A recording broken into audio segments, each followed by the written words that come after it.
Darian looked at his wife, Elisa, asleep next to him as the soft glow of early morning light poured through the curtains.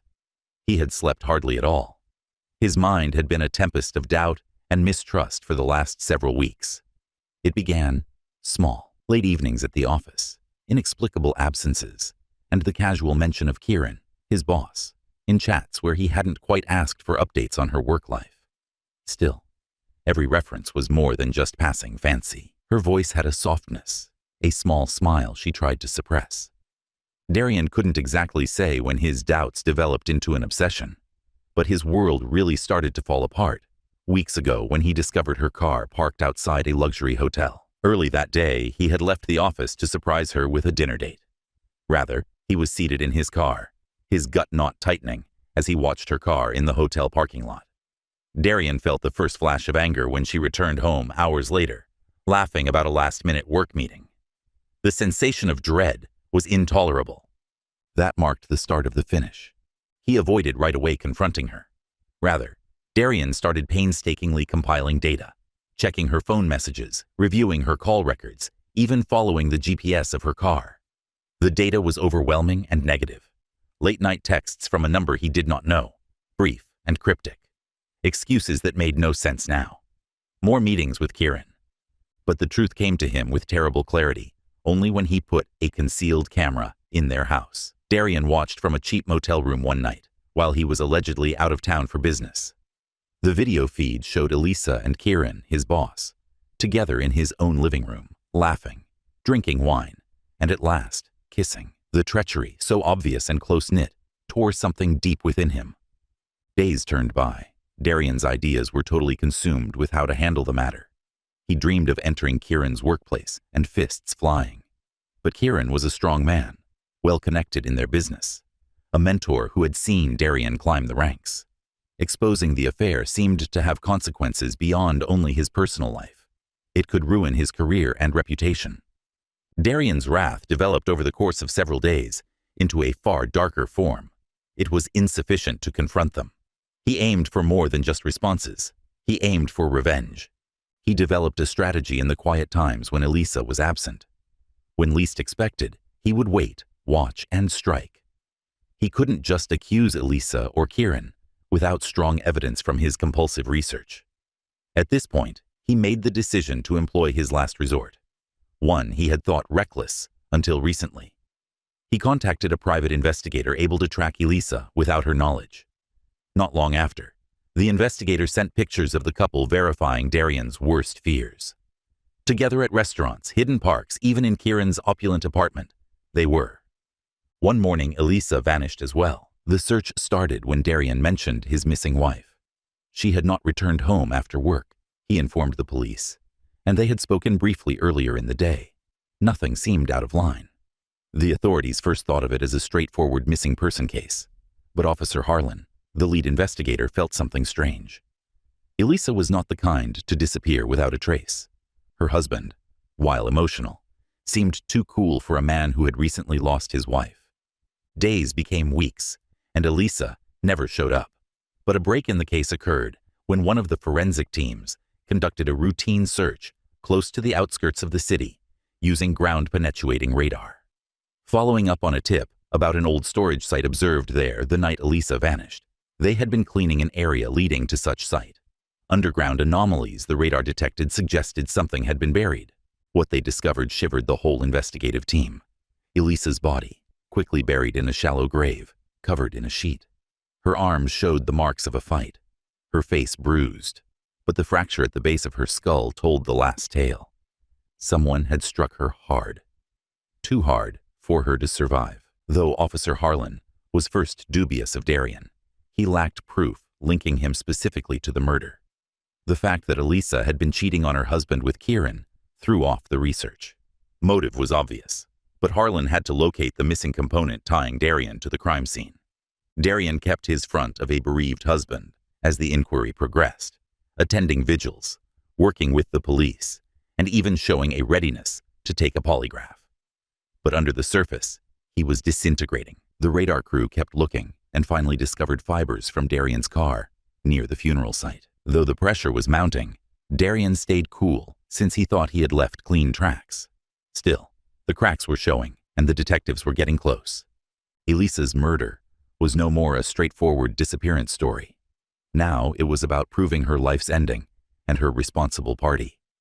Though the inquiry was only getting started, the secrets were beginning to come apart. Darian's well-crafted facade started to fall apart under the weight of mounting data as the research went on.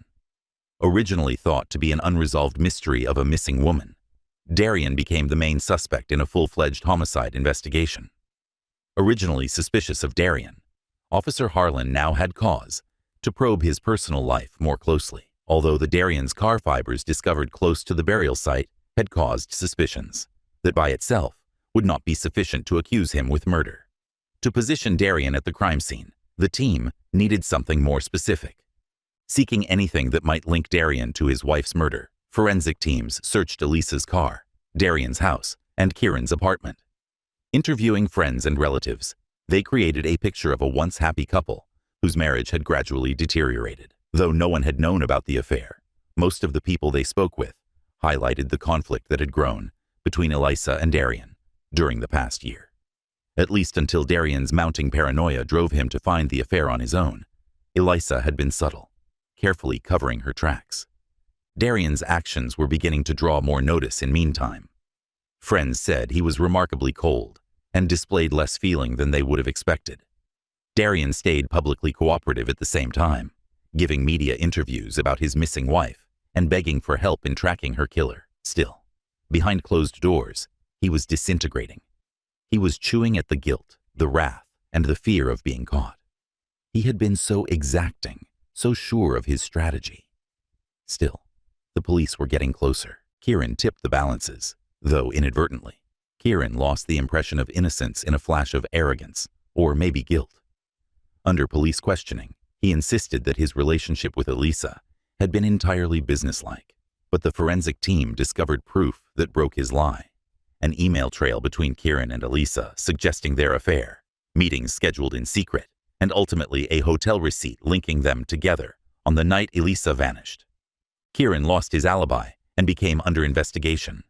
His contact with Darian had been close, too close for the authorities to overlook. Given Kieran's strong position inside the company, the investigators pressed him, leaning on the fact that he had most to lose should Elisa have threatened to reveal their affair. But something did not add up. Kieran was adamant he had no role in Elisa's disappearance even as he acknowledged the affair.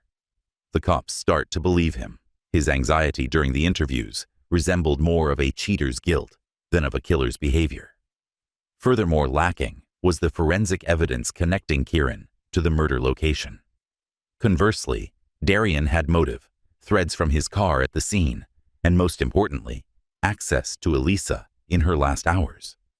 The turning point in the inquiry came when Officer Harlan's staff went over Elisa's phone records once more. They discovered something they had missed, a message from Elisa to Darian, sent on the evening she vanished.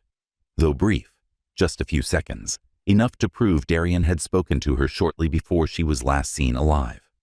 Knowing Elisa was with Kieran, the police speculated Darian had called her to confront her, maybe asking her to meet him somewhere remote. Unaware of what her husband had in mind, Elisa had left Kieran's apartment that evening, only to die hours later. This suggested she had agreed to meet him. Darian's pressure grew as the bits of the jigsaw fit together. Equipped with the mounting data implying Darian had more to do with the death of his wife than he had let on, Officer Harlan called him in for another round of interrogation. Darian, cool under pressure, maintained his innocence, spun a narrative about how he had tried to save his marriage, how Elisa had been distant, but he still loved her, and how he had no idea what had happened to her. Still, the data kept piling in. Tracking his movements the night Elisa vanished, the investigators used Darian's phone GPS and arrived right at the storage site where her body had been discovered. It put Darian in a corner, but was insufficient for a confession. A set of erased messages between Darian and Elisa, unearthed by digital forensic experts, proved to be the last nail in the coffin. The messages presented a picture of a man breaking down, enraged over the betrayal, yet yearning control of the circumstances. Darian's last note, delivered just hours before Elisa vanished, just said, We need to talk. I know everything. Once the digital trail was unearthed, it was only a matter of time before the cops could get Darian arrested with a warrant. They had him at the scene, motivated, with opportunity. And now, with direct evidence showing Elisa had feared what he might do should she not meet him that evening. Darian lost his cool when he was eventually taken into custody. Under duress, he broke down in the interrogation room. His guilt at last caught up with him. He admitted, in a quiet, broken voice, rather than in any theatrical manner. He told the detectives how he had driven Elisa toward the outskirts of town, where their dispute turned violent. He claimed he hadn't intended to kill her, but in a flash of wrath, he knocked her with a heavy object. Thinking no one would find her, panicking, he quickly buried her body. Still, his attempt to downplay his activities had no effect on the researchers. From tracking Elisa to falsifying the evidence in hopes of framing Kieran, Darian had planned everything. His composed facade had been only a well-chosen mask for the monster hiding beneath. Though the case was ready for trial, Darian saw the end written already. Darian awaited trial, and the media circus over the case got more intense. Every day, news sources covered the shocking murder of Elisa and the terrible affair with Kieran that resulted in her death. Kieran's participation in the scandal shook their shared workplace, since rumors and innuendo now tarnished his once sterling reputation. Kieran cleared of direct participation in Elisa's murder, but his affair with her, and his readiness to lie about it, first destroyed his career. His position in the business became intolerable, and he withdrew from public view in shame. The kind of scandal that no public apology could help to clear-cut. The trial for Darian would be the last chapter of his collapse. Once a successful man with a bright career and what appeared to be a solid marriage, he was now accused of the most terrible crime: murder. Funded by what remained of his savings, his legal defense concentrated on depicting the crime as a fit of wrath, motivated by betrayal, a moment of uncontrollable passion. Although Darian's actions were unforgivable, his lawyer contended that he had been a good man, pushed to the brink by Elisa's affair, and that they were not premeditated. But the prosecution presented a far darker picture of Darian, one that the jury would have more strongly connected with. They described how he had painstakingly compiled proof of Elisa's affair, following her about, tracking her phone, and even paying a private investigator to validate his claims. Months before Elisa passed death, he had discovered the affair.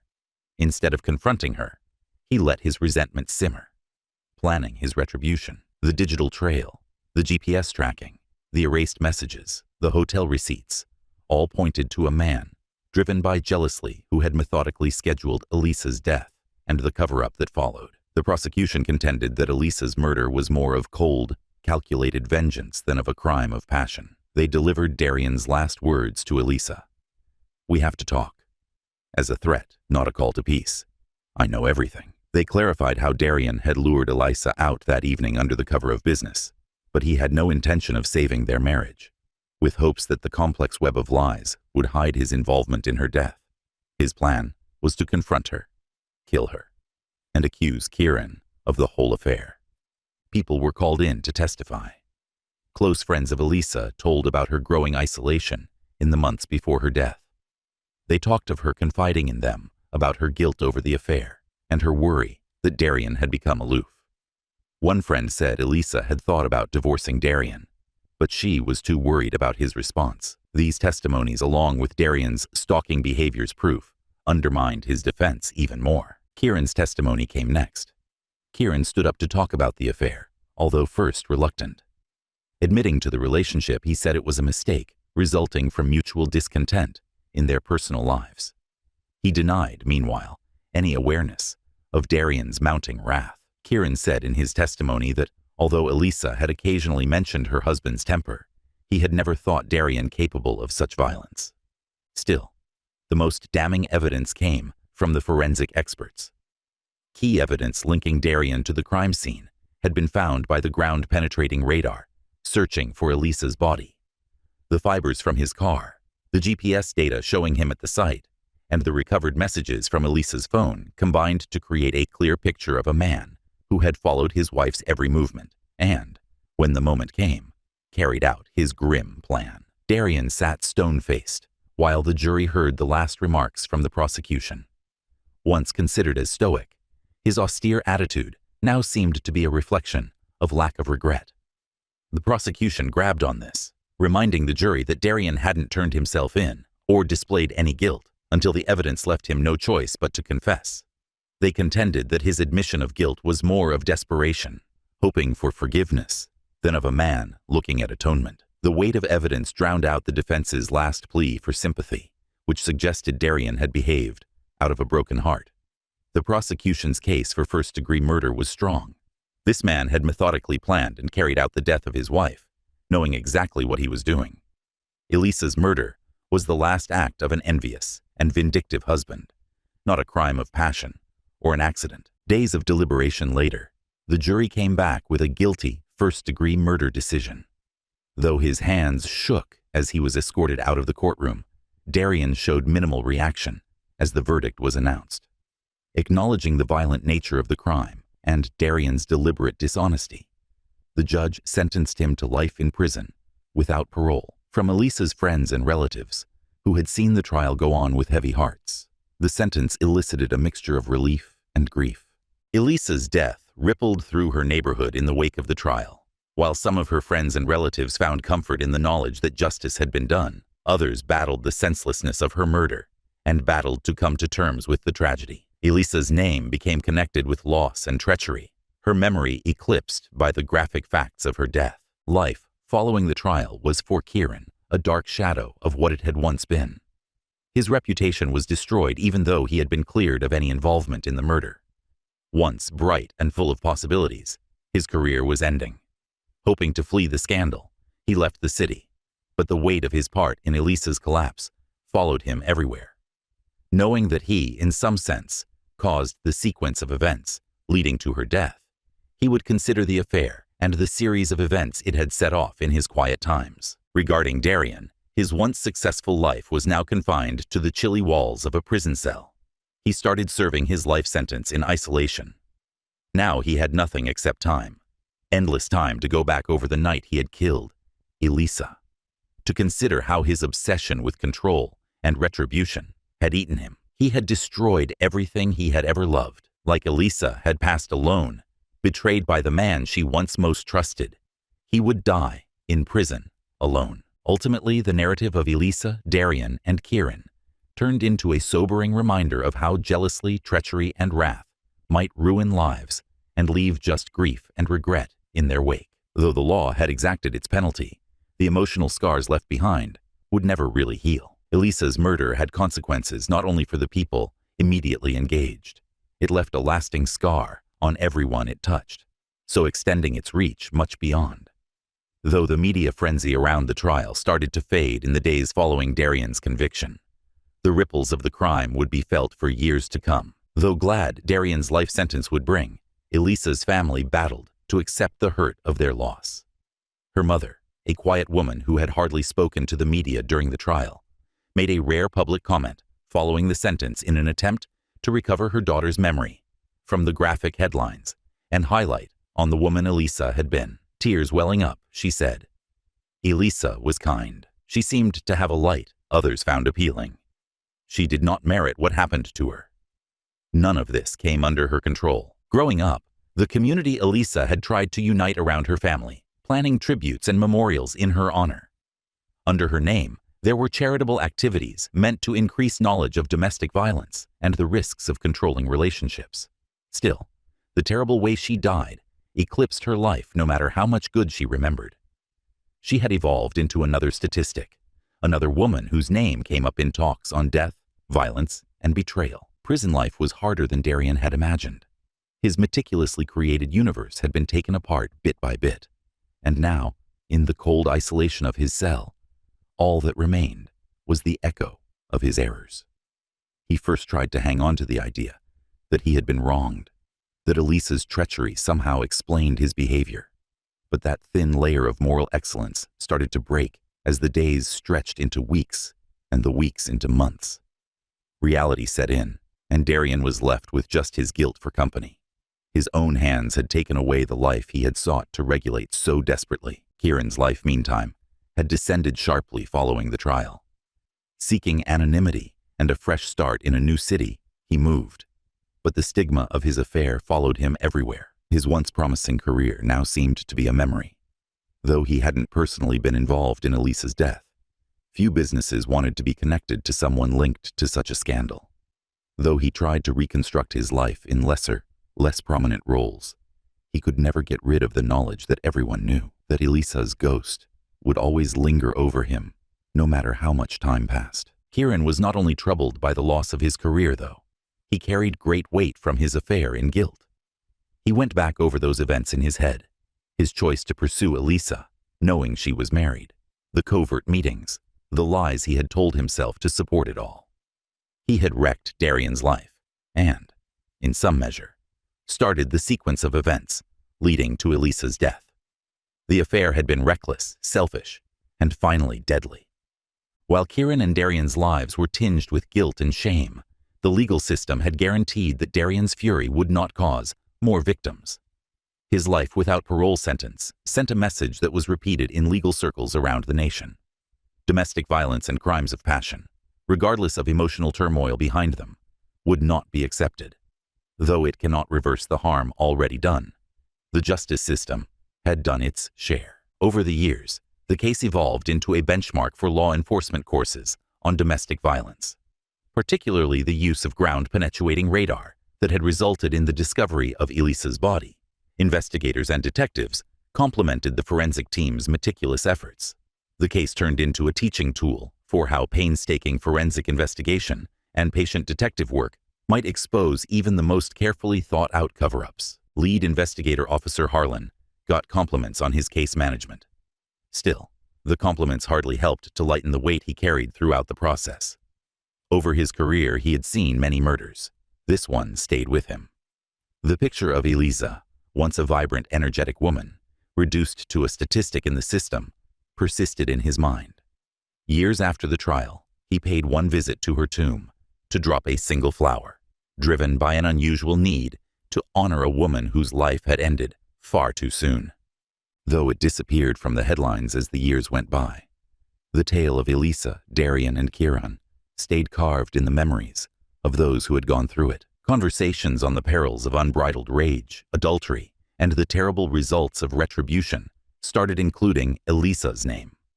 Along with her husband's wrath, she had been a victim of the fallout from lies and secrets gone out of hand.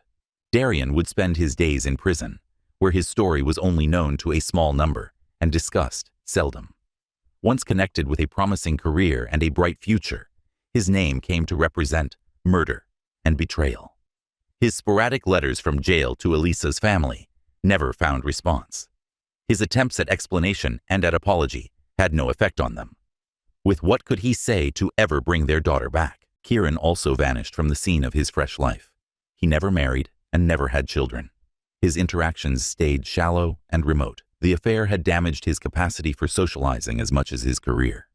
For him, trust had become to be a fractured idea.